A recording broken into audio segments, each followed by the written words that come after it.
Kenapa Allah suruh kita bangun di saat orang tidur? Supaya kita nggak kaget jika nanti ada hari kebangkitan, lagi asik-asik tidur dalam kubur dibangkitkan oleh Allah. Waktu kita bangkit, wah gue udah biasa bangun kok gitu.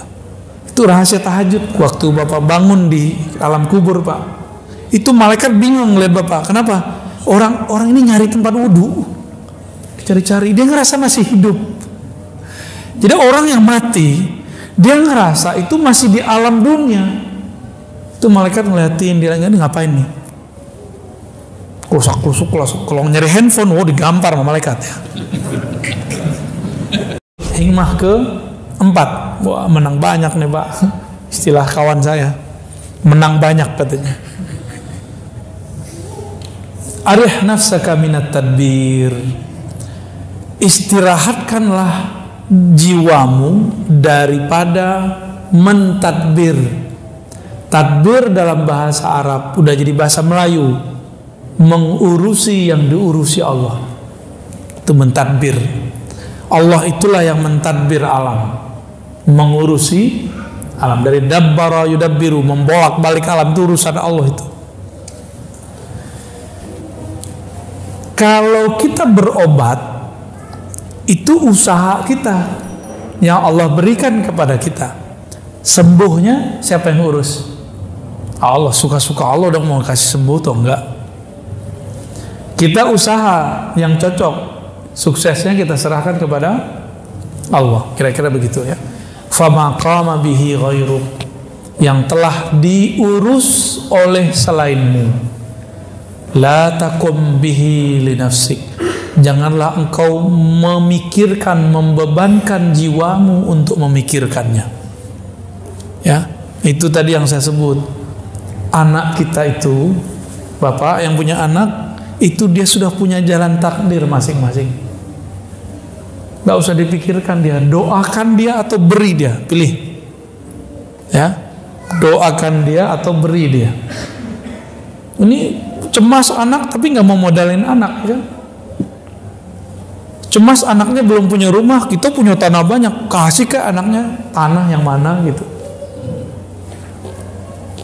Cemas anaknya nggak punya kerjaan, kita punya link, kita nggak mau melingkan dia ya.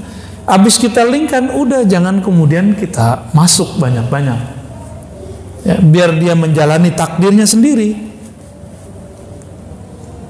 Yang banyak rusak anak-anak itu kalau dibantu orang tua ya.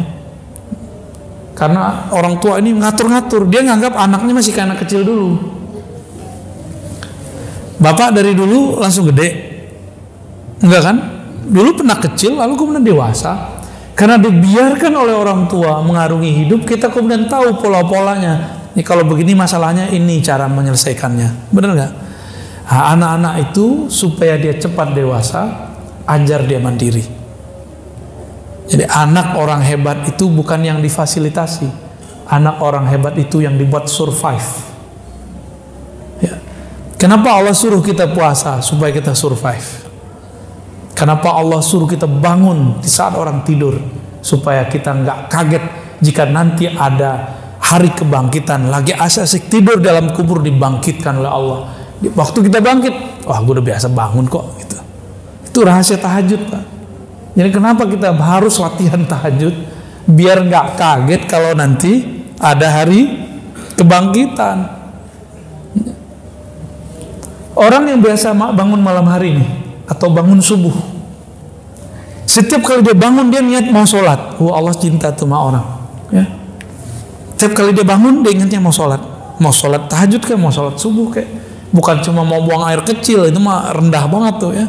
Bangun cuma pengen ke toilet, rendah banget Pak. Apa bedanya kita sama si guguk ya, sama kambing, sama kucingnya sama aja jadinya. Coba niatkan, saya tidur niat ingin tahajud malam ini. Jadi tidurnya diniatkan untuk bangun sholat. Tiba-tiba Bapak ini diwafatkan dalam tidur. Waktu Bapak bangun di alam kubur Pak, itu malaikat bingung ngeliat Bapak. Kenapa? Orang ini nyari tempat wudhu, cari-cari, dia ngerasa masih hidup. Jadi orang yang mati, dia ngerasa itu masih di alam dunia. Itu malaikat ngeliatin dia, ini ngapain nih? Klusak-klusuk, kalau nyari handphone, digampar sama malaikat ya. Tapi kalau yang dia cari, mana nih tempat wudhu? Saya mau sholat, dibiarin dia Pak di sholat. Itulah yang disebut kalau ada orang sholat dalam kuburnya, itu kisahnya. Ya. Mau malam ini mulai praktek.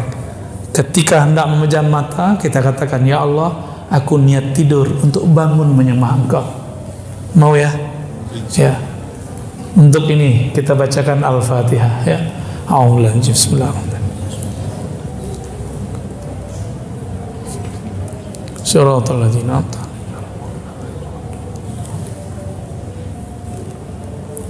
Baik. Gimana Pak? Udah cukup ya?